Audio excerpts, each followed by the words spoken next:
Hello and welcome to the latest Reproaction Say Her Act and Learn webinar. Our topic tonight is Say Her Name as Reproductive Justice, and we're so glad you're here. We are your hosts. This first voice you're hearing is me, Erin Matson. I'm one of the co-founders and co-directors of Reproaction. I'm based in Arlington, Virginia, and I'll pass it to Pamela to introduce herself. Thank you so much, Erin. So my name is Pamela Merritt. I'm based in St. Louis, Missouri, and I am the other co-founder and co-director of Reproaction. So just to go through the agenda so everybody knows kind of what to expect and when.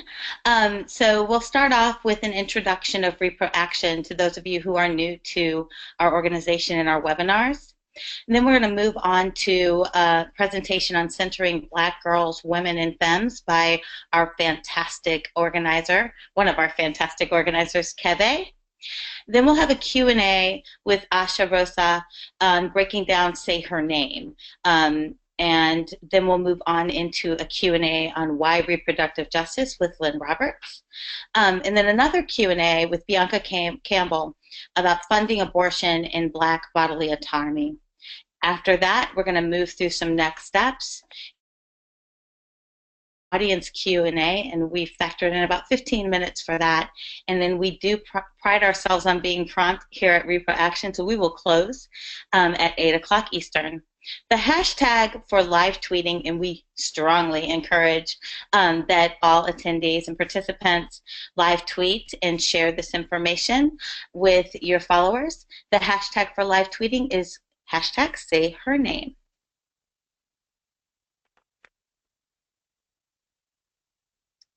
Great. So, excuse me, sorry. So this is Erin. So just briefly introduce Reproaction, and I want to encourage you, as Pamela said, we'll have 15 minutes for Q&A at the end for all of the panelists.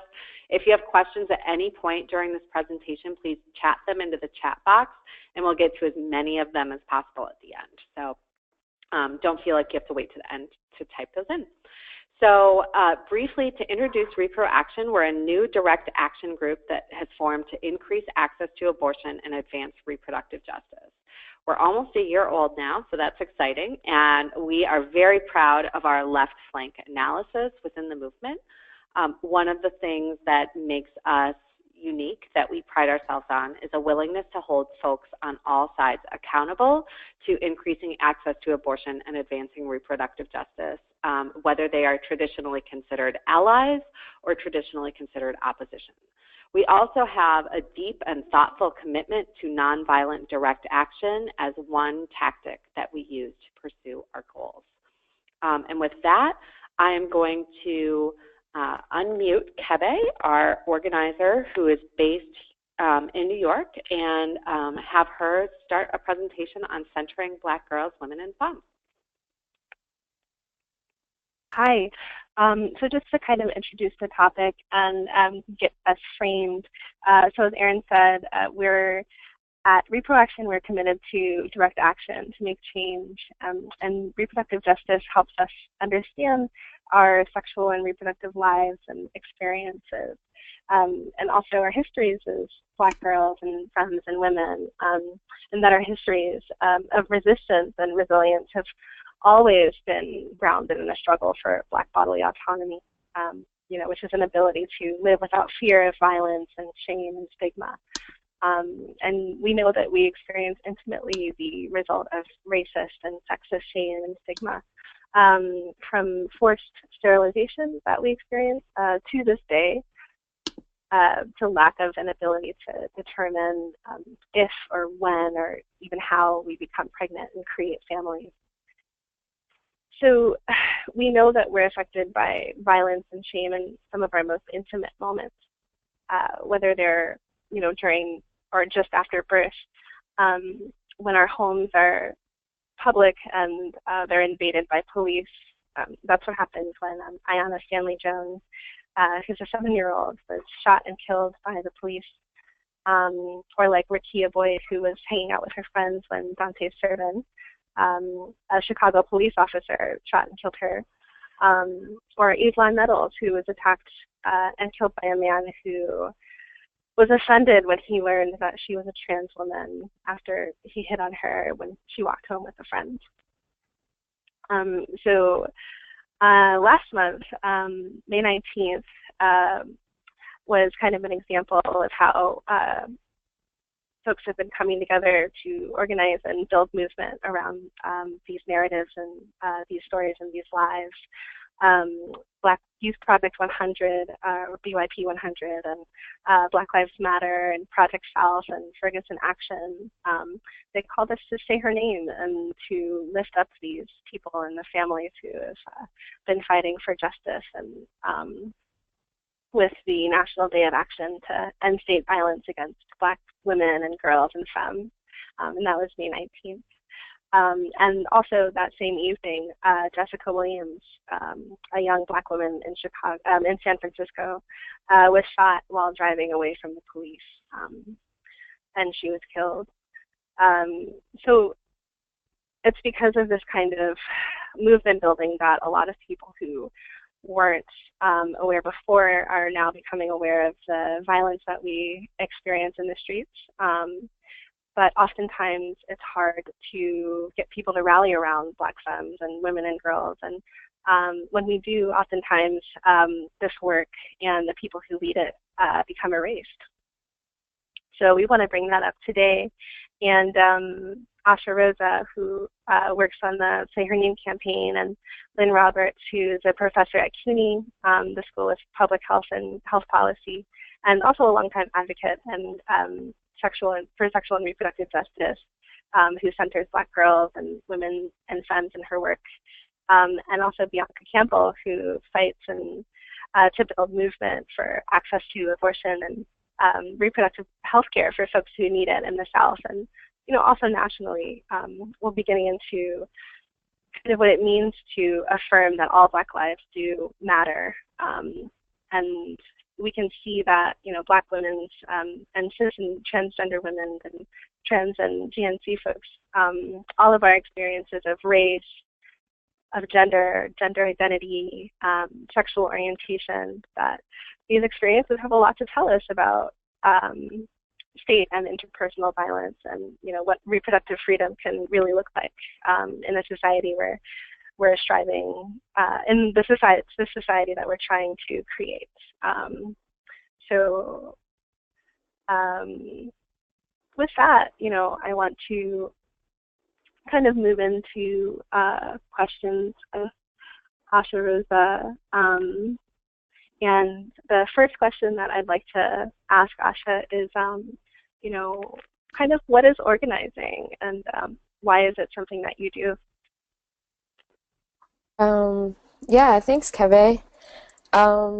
So what is organizing? It's a big question. But for me, organizing is really about bringing people together and coming to an understanding of the power we have when we move collectively. In BYP 100, we talk about pulling the most marginalized to the center, and we do that through organizing through a Black queer feminist lens. So for me, there's a lot of different kinds of organizing, but transformative organizing that aims to achieve the liberation of all people doesn't say let's go for what's the easiest or the most obvious win, but it says let's look for the issues, the people, the voices that are maybe not so obvious, maybe harder to fight for, but which will get at the roots of problems and will set us up to move closer and closer to liberation for all people. And organizing has been where I've found my people, like many Black families are. My biological family is very spread out, not all connected. And I grew up with a lot of chosen family people. And that wasn't always talked about in political terms, but organizing spaces have been where I've found that again and seen that value play out. Right. And then, moving from that point to kind of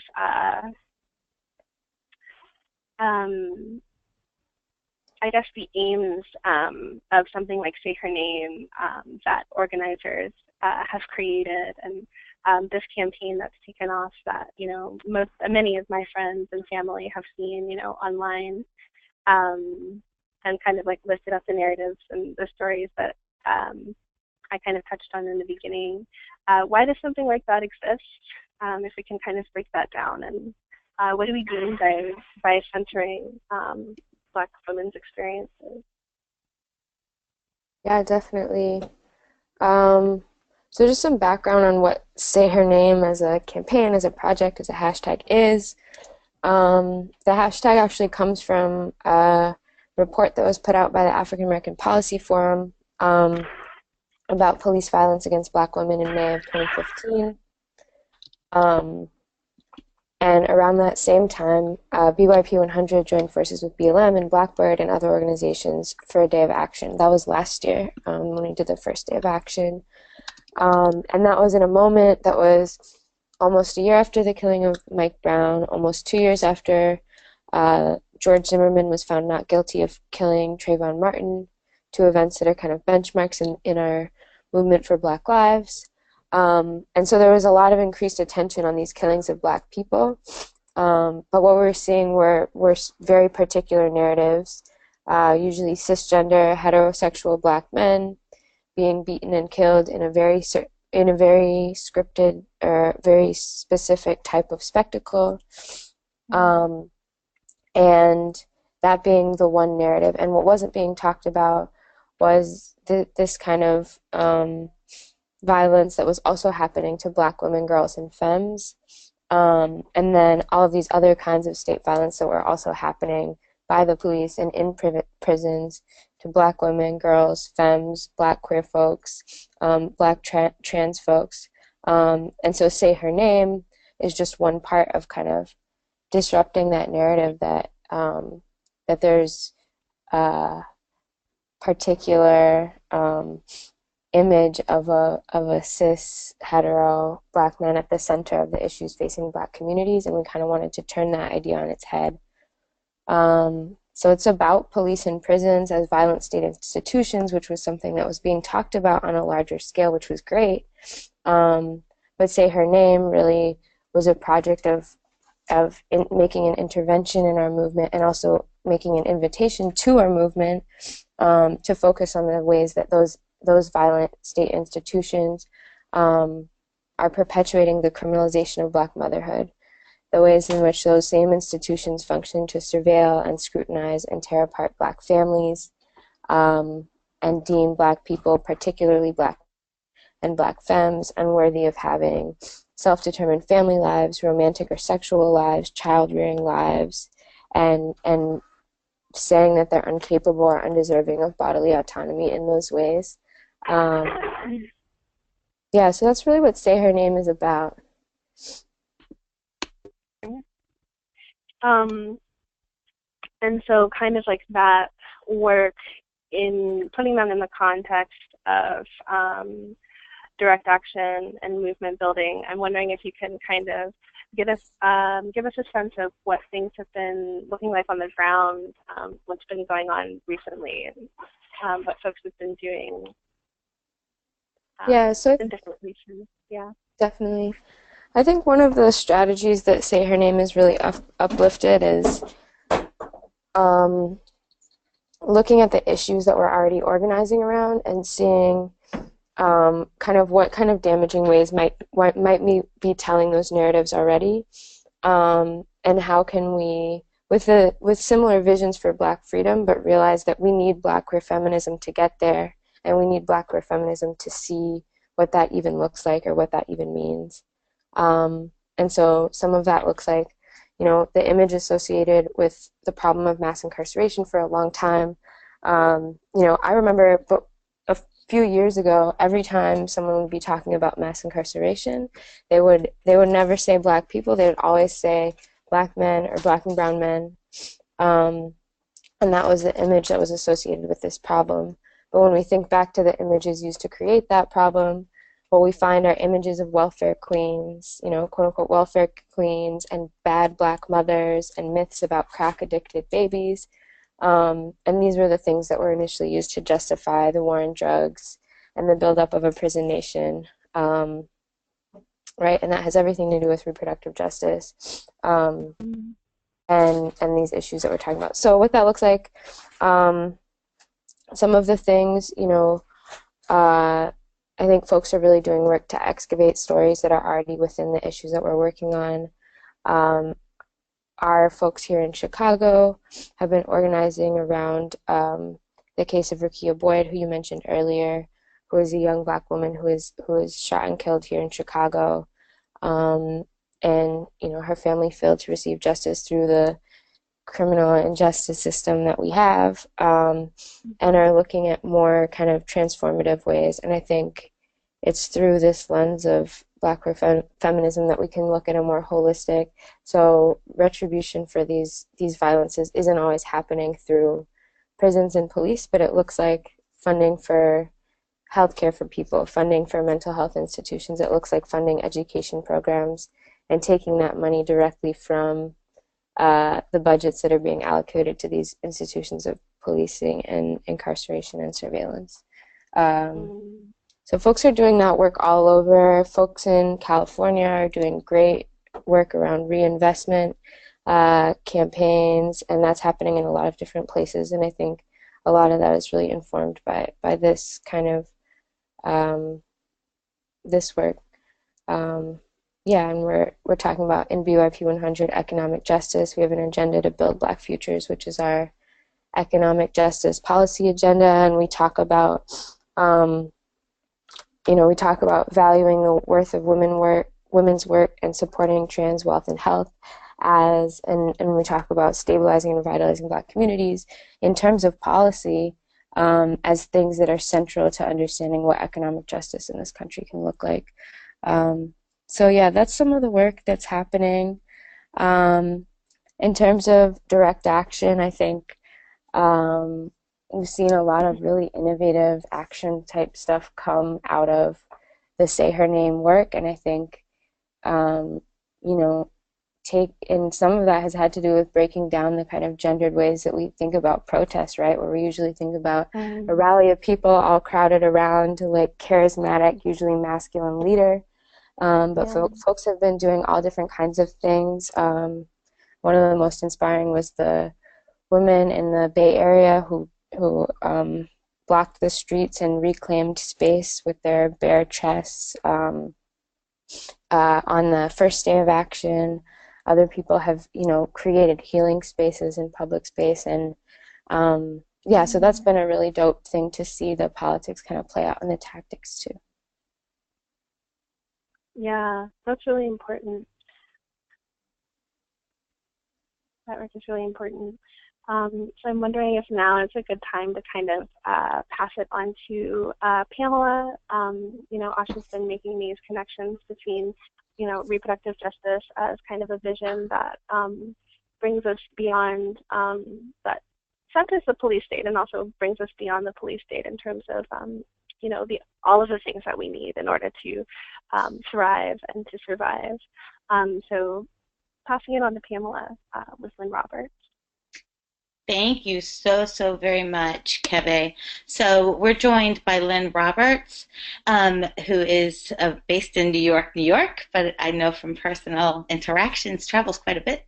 Lynn is an activist and a scholar with CUNY School of Public Health and Health Policy. Thank you so much for joining us, Lynn.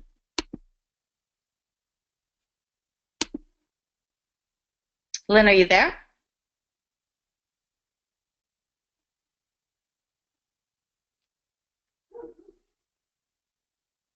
Erin, are you hearing Lynn? And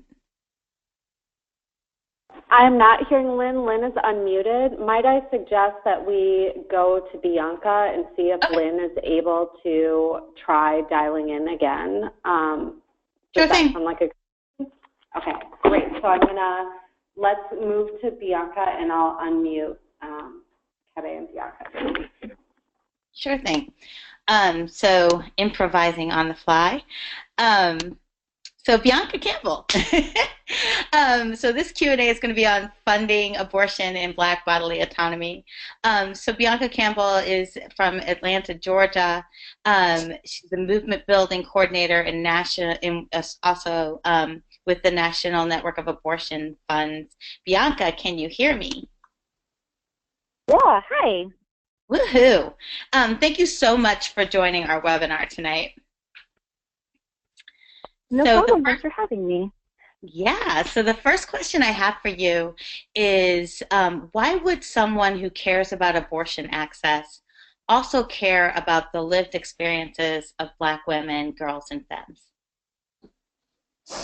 Well, I think that what's important to know is that we are leading this movement, and our leadership needs to reflect that. So it is not this powerless victim narrative that we hear so often, that Black women and girls matter because we are the worst hit, we are the most impacted, we are the most devastated, we are the worst, worst, worst. You see a Black woman and you read about their statistics and associated with the level worst, and that's why, because you need to help them.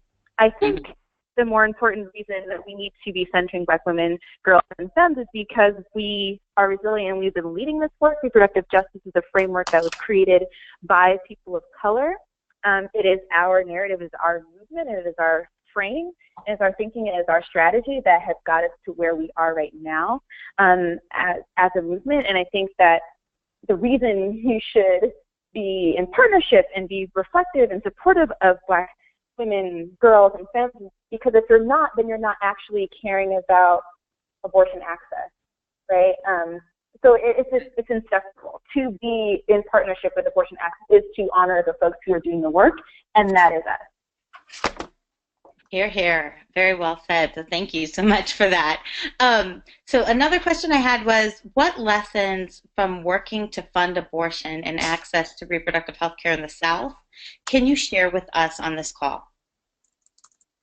Yeah, I think something that all of us, all of the panelists have had a brief discussion about before this call was connecting direct action and naming the complex ways that it manifests, right? So often direct action has a very narrow frame, and I think it's connected to what Asha was saying about the reason and the necessity for say her name, right? Direct action also has this very narrow, in many ways gendered ideals of what it means. It means to take risk. It means to put your body on the line. It means to self-sacrifice.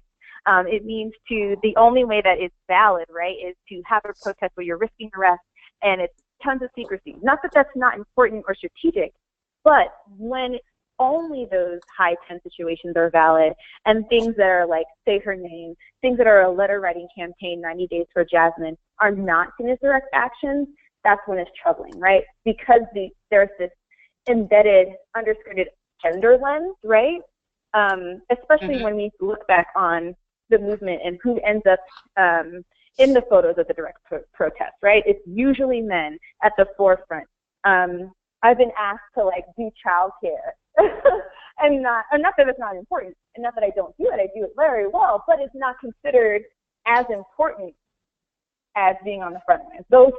There's no photos of that. There's no history of that. There's no record of the necessity of childcare as a direct action at a protest so that other parents, and particularly Black women and femmes, could be on the front lines and still aren't on the front lines even when we provide the childcare. So like, there's definitely this gendered understanding of what direct action can look like, and I think say her name troubles that.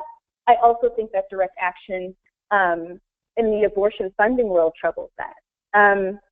In similar ways, the state has said that we are not going to support you, particularly in states like mine in Georgia, where they are not interested in offering the Medicaid expansion. They want to start drug testing people who receive financial assistance from the government, and they do not, under any circumstances, cover abortion. Even when they say that they cover it in instances of rape or incest, you call and they do not. And so what does that mean to still say, I've got you, I'm going to help you raise this money?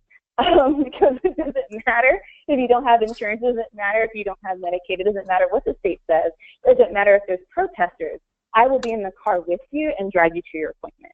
I will be there with you to sign the paperwork because it says that in order to receive anesthesia for this procedure, someone has to sign off. I'm there for you. So what does that direct action look like? And the importance of that, because in the same ways that childcare can often prevent parents, though particularly people who birth, who entering movement spaces, abortion care can prevent someone from jumping into their front lines, right? So the reasons that somebody comes to the decision of having an abortion may be this pregnancy in particular, but it's also probably systemic of multiple issues that led that person to that point.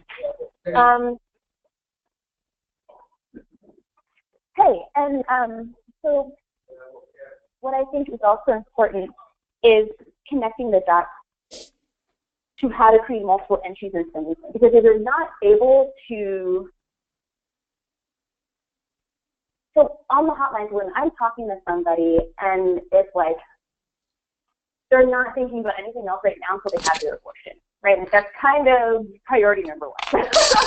Do I have the money? Can I go? And it's not necessarily a time to be like, have you registered to vote? Now's the time to take control of your life. And it's not that they're not down if they don't do that right now. It's not that they don't care about the vigil that's happening. In fact, they really do. In fact, it's probably impacted their decision. But right now, if you're talking about healing, if you're talking about like liberation, can I have control over my body first? Like in this very visceral way, can I have control of my body in order to show up for the movement? And not only in the ways that I need to show up for the movement, but the ways that the movement needs to show up for us, right? And I think that's the very other important gender shift, right? In these protests with the hypermasculine feel, we've tried to add healing, but healing is usually like at the very tail end, right? Like, wow, we just all did this heavy work together. Let's have a group yoga session, right? And it's just like such a big afterthought. But what are the ways that we demand and can demand healing all at the same time, all throughout our direct actions? And I think abortion funding has a lesson to offer to that, right? Like we start with the healing first, because if you don't have your abortion, you're probably not going to be ready to do any sort of direct action, right? Like, that the healing just has to come first, and the reconciliation and the funding and the direct individual leadership support has to come first.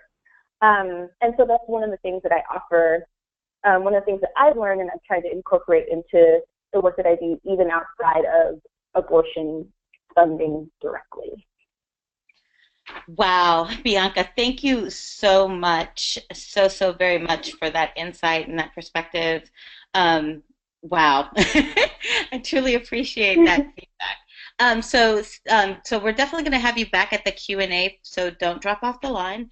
And right now, I think we're going to circle back and see if we can't get Lynn Roberts on the line. So we're going to try one more time, and then we might have to go into Q&A and see if Lynn can jump on there.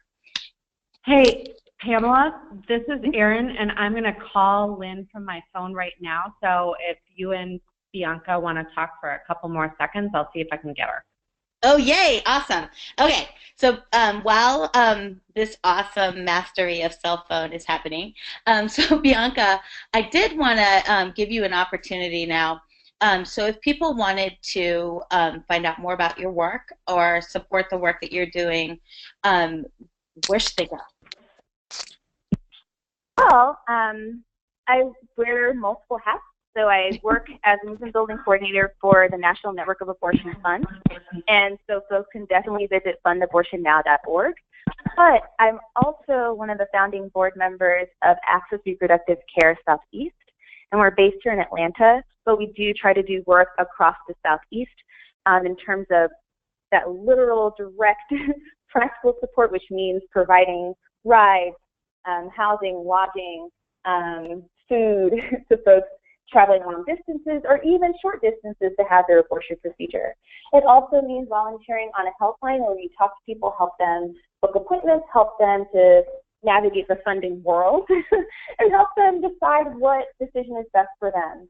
Usually folks know that an abortion is what they want, but can feel really overwhelmed by the process. Some folks don't even feel like they can make the call to the clinic first. They need to hear that it's doable, right? They need to hear that, like, the money is available and I'm not going to embarrass myself walking into that door and hearing that it's like $1,000.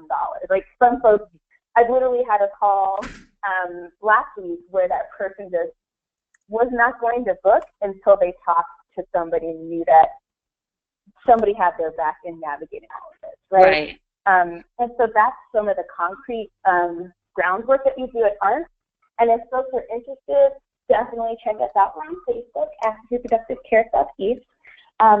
That's where you get the most recent updates. But if you go to our website, you can also sign up to be a volunteer. And we have volunteers all over. We're starting our first training this Saturday here in Atlanta, but definitely willing to and interested in planning on to expanding to local southeastern cities.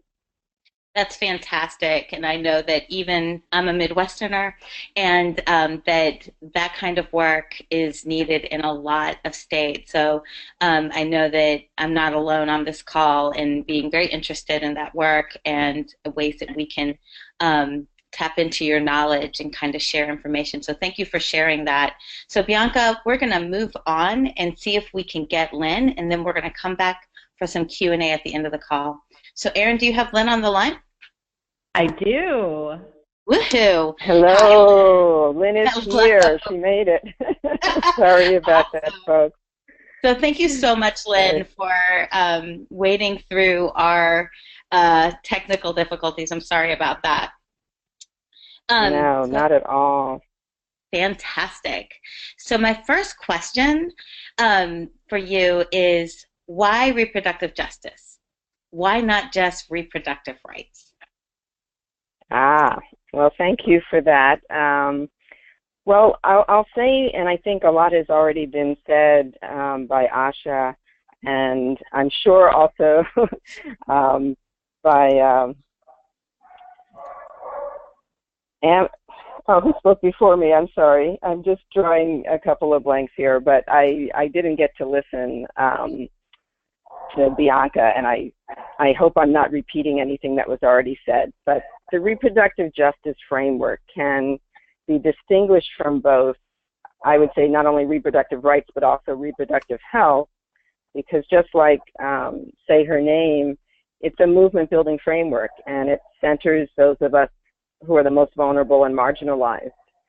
So, for example, it's not enough to champion reproductive rights without also ensuring that each and every one of us has, you know, the social, the economic, and the political power, as well as the necessary resources to realize those rights and to make our own decisions about our bodies and our lives. And, you know, the reproductive justice framework, which is now over 20 years old, you know, really, you know, centers the voices of Black women, girls, and femmes, because we have been at the center of so many social justice movements. I'd even augur just about all social justice movements in this country as we know them, and yet we've had to really struggle to have those same movements show up for us when we are the central folks affected. And I think Asha, you know, really highlighted that, you know, perfectly.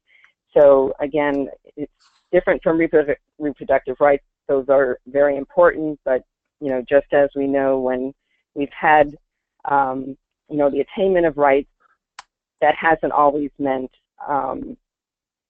real sustained changes for those who are the most vulnerable because of racism and sexism and homophobia and transphobia and these multiple systems of oppression. That's why we bring an intersectional analysis to our work and to our movement building. Thank you for that. So my next question is, what does police, state, and interpersonal violence experienced by Black women have to do with reproductive justice? And I think you touched on that a bit, but if you can expand. Certainly. Well, first of all, when we apply a reproductive justice lens, we see that violence takes many forms. And again, I don't, you know, want to, you know, repeat what's already been said, but, you know, the most obvious forms of police and state violence that have galvanized movements to end mass incarceration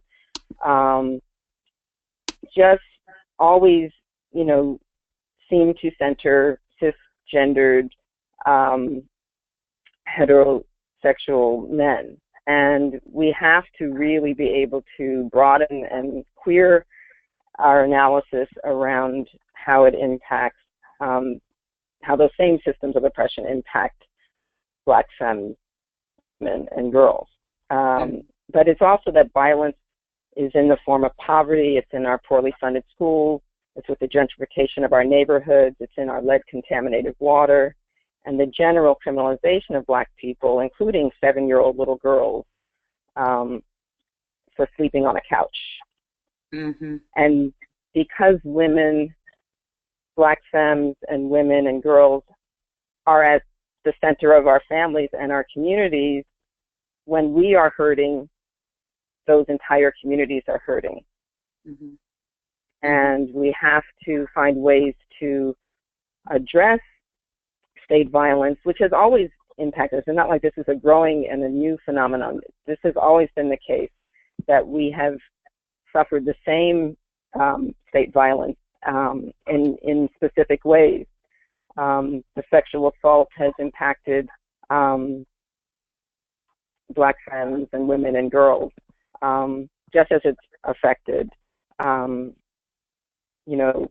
others, and yet we still, we have to change the narrative in order to shift the emphasis, but it's also to broaden the scope of a movement that, as it is centering Black femme and women and girl voices, we're able to address those others who are impacted. Whenever we do that, and because we are doing that, we tend to see a backlash, but we forge ahead. And I think what's exciting in this moment is how we are finding such creative ways, again, which Asha and I'm sure Bianca described as well. And that is what is going to make the difference and is already making a difference. But it's also very trying to see what it requires of us to do that. So I did want to share some strategies of how important it is for us to take care to do that better than we have done in the past. Yes, definitely. So I know we've got 2 minutes. So if we're going to stay on time, and I want to allow time for people to ask their questions, and please, if you do have questions, please drop them into the control panel.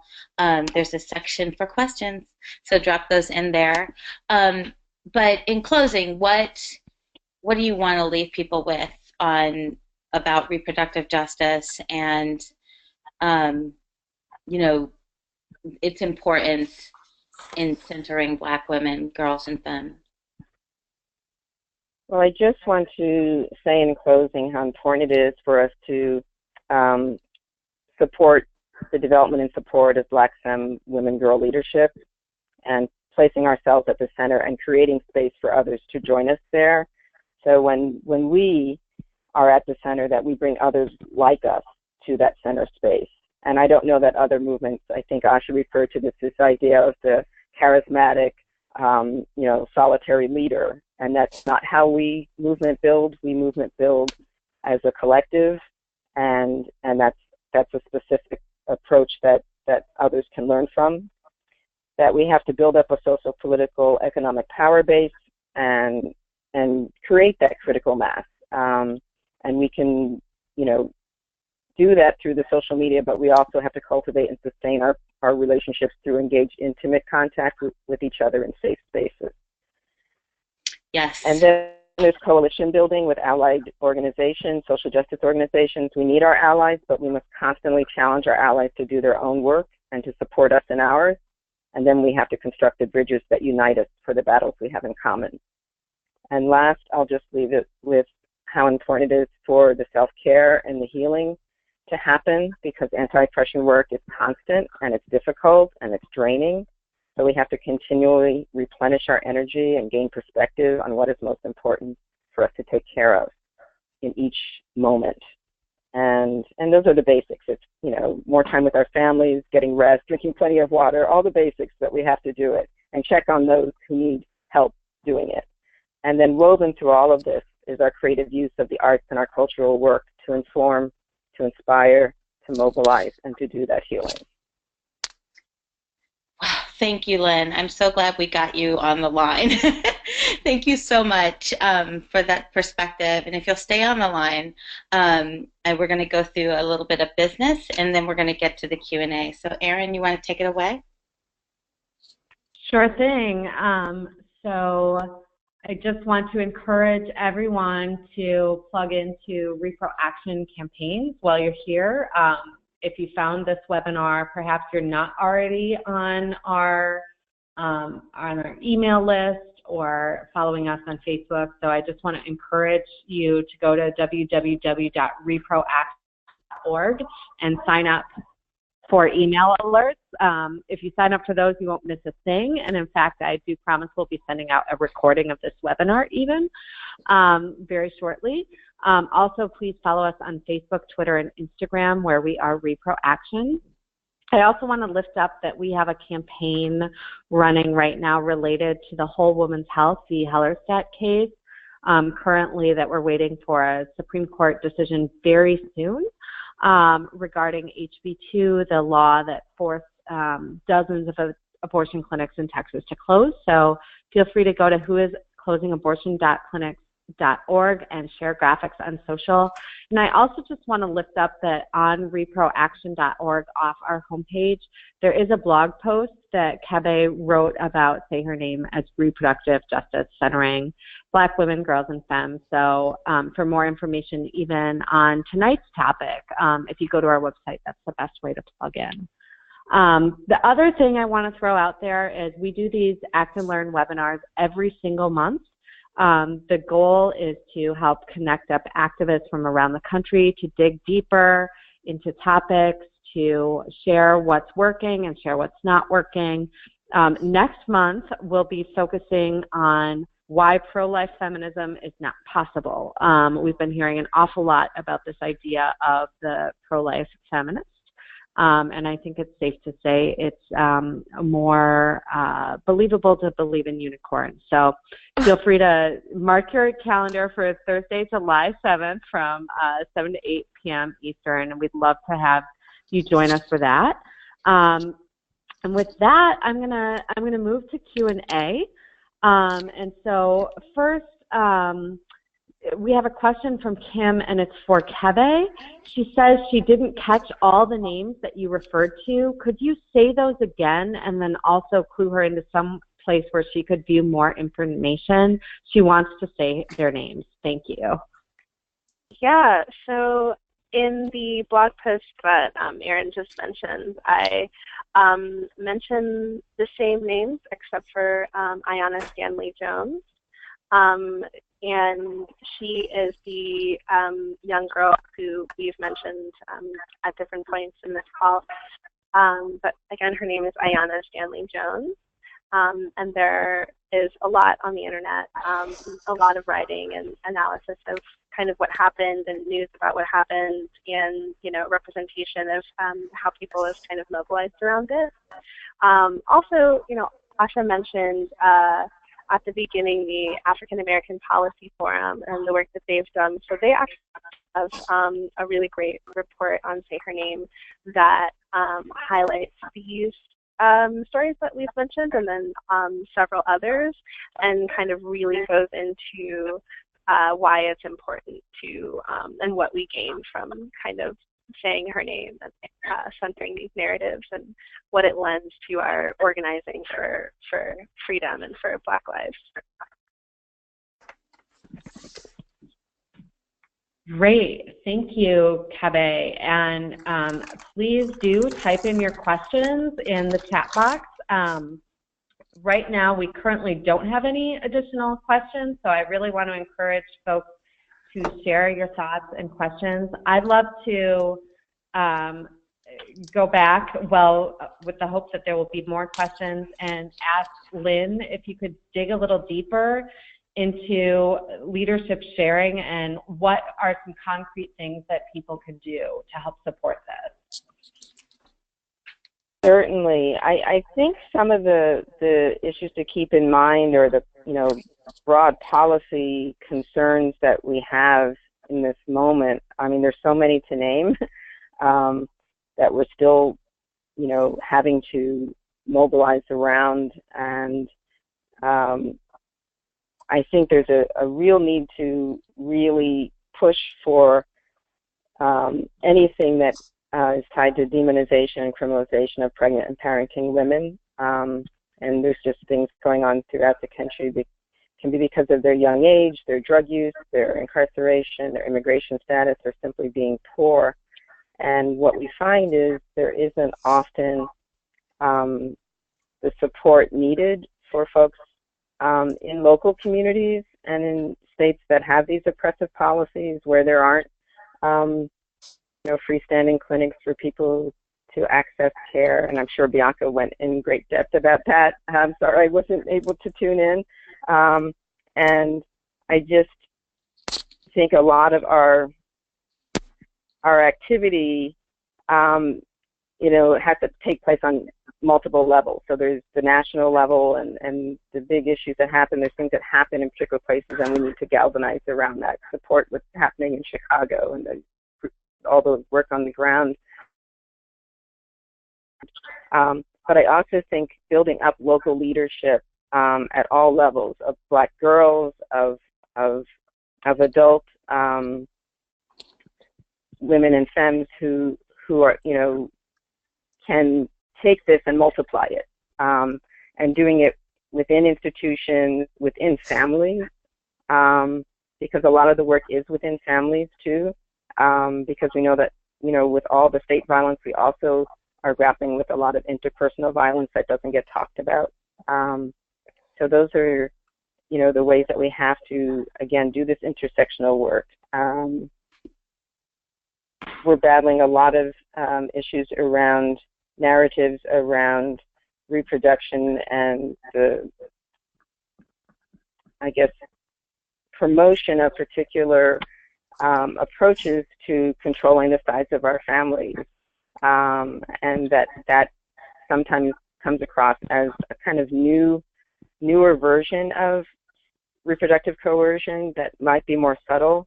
At the same time, we have to make sure that people have access to new reproductive technologies that didn't, exist in the past or weren't as safe as they are now. So it's a little more difficult to have these conversations around issues that are more complex and require a more nuanced analysis than, you just don't do this or you just don't do that. And I think that's where we have to have conversations, have dialogue with folks to understand and appreciate what it means to apply an RJ lens. Thank you for that.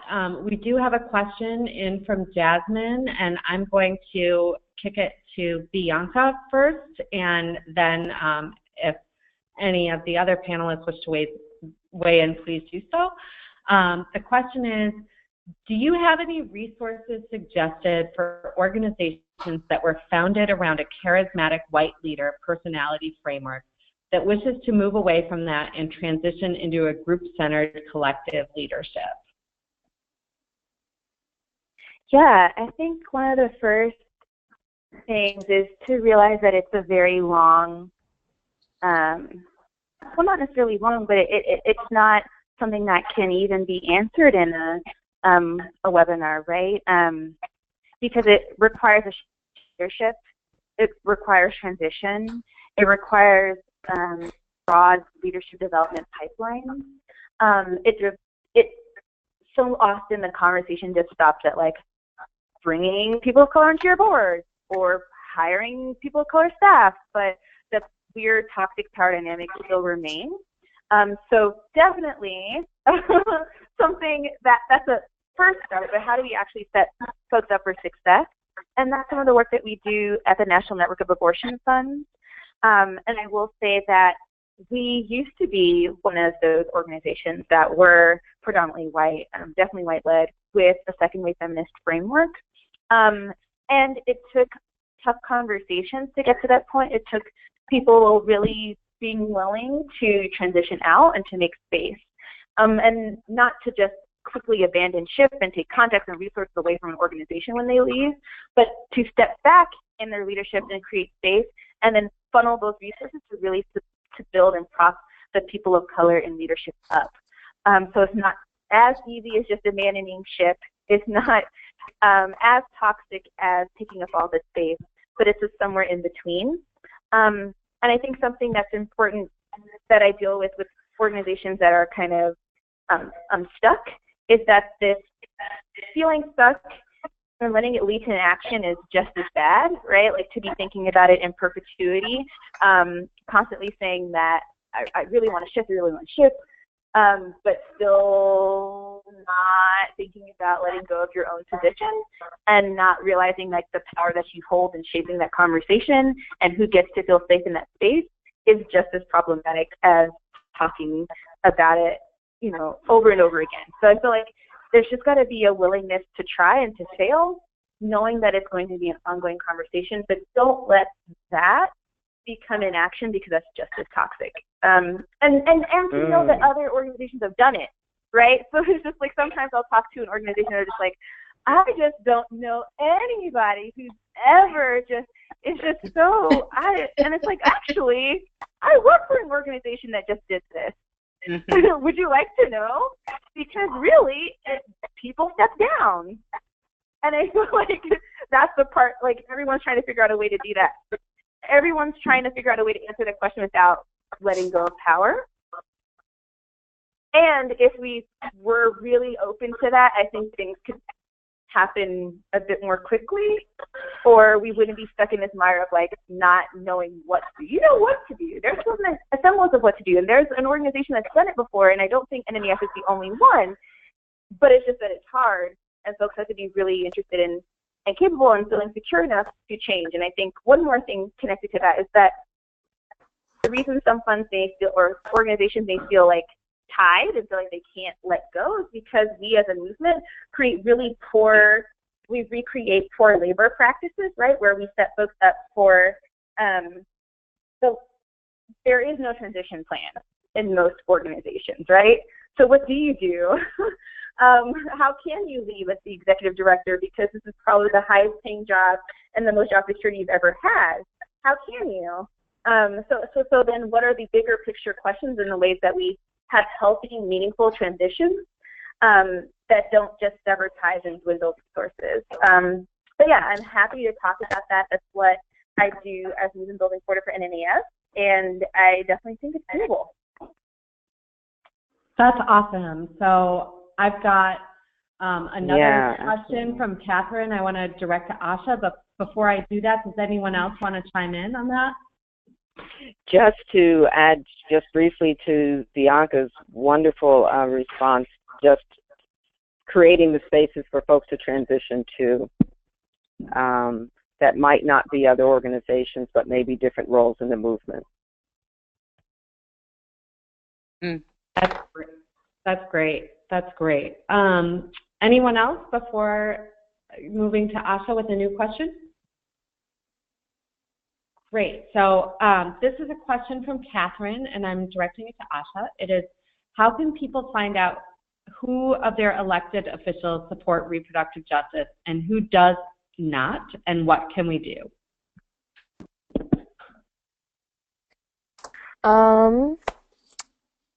Yeah, I think that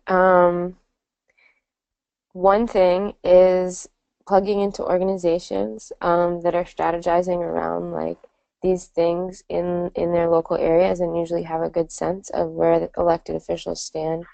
But I think that's also a tricky question because I think something that needs to be, I mean, abortion access is one thing, but I think something that needs to be defined is like what policies fall into that category, because I think that there are a lot of different things and elected officials that fall in different areas on different elements of the issue. I also think it's a subject that a lot of officials avoid. And so with that, I think one of the steps is really plugging into folks who are in tune with movement work. I think direct action is a really important element of pushing folks to speak on issues that they're avoiding. Yeah, and so I think that that's a huge part of finding out is forcing them to actually say something about it. Yeah. Awesome. Yeah. When folks are held on record out in the open, that's where we have an opportunity for change. I think for one more question, I believe Kebe has a question that she wants to ask.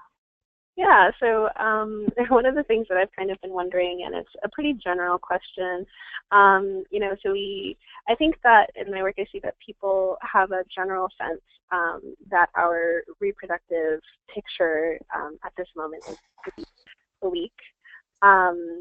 But at the same time, a lot of media, a lot of headlines don't necessarily resonate with them. When we see articles or, issues around like abortion, around bodily autonomy, I'm kind of trying to get at like where, what inspires people to hop in on a direct action, or what inspires people to organize, and what you all have experienced in the work that you do. Yeah. So I think we've got time for a brief answer from everyone on that.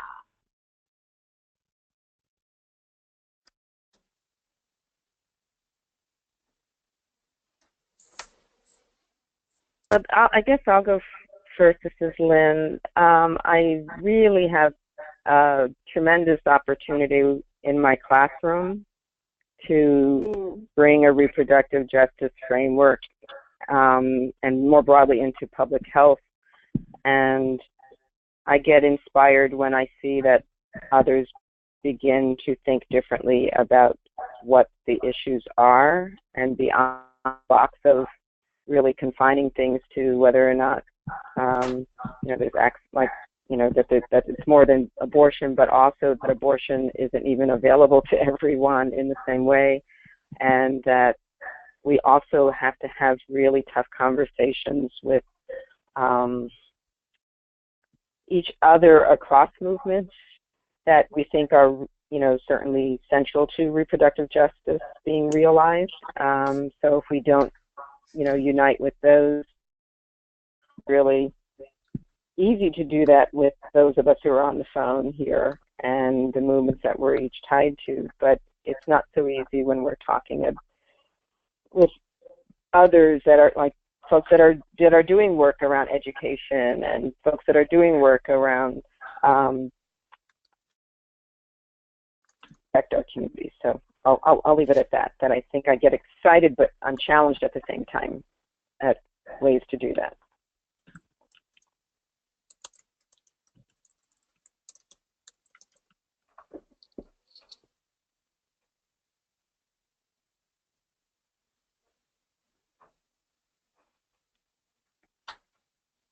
Asha or Bianca, do either of you want to tackle that as well?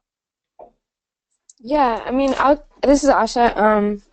I think the thing that inspires me to do this work and be engaged in it are really like the Black women in my life, and especially I think like I see a lot of organizing that is focused on just getting people to join the cause and not being super intentional about who. And so I'm inspired about work that is mindful of like who feels empowered to join something, and what kinds of people might we have to engage in different types of ways. And so I'm inspired when people who are close to me are able to engage in the work through different channels being opened up for them. Yeah. Great. And Bianca, I think we have time for a very brief 30-second answer, if you'd like to weigh in as well. Cosign, that's it. The exact same thing. Well, that was efficient. Well, thank you very much to our panelists, and also to Kebe, our organizer, for conceiving of and organizing this entire webinar. This has been a wonderful night. We will be posting a recording of this webinar shortly. So stay tuned for that on social media and email. And thank you so much to everyone for your time. Have a good night.